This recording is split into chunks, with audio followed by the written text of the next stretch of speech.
Hello friends, let's make crispy chickpeas. I'm taking 1.5 cup of cooked chickpeas.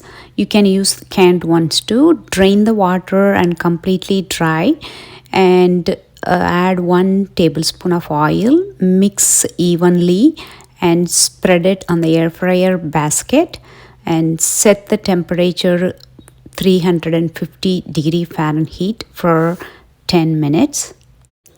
In a small bowl, I'm taking 1/4 teaspoon of chaat masala and 1/4 teaspoon of cumin powder, 1 teaspoon of chili powder, and 1/4 teaspoon of black pepper, and mix everything well. Add enough salt, keep it aside.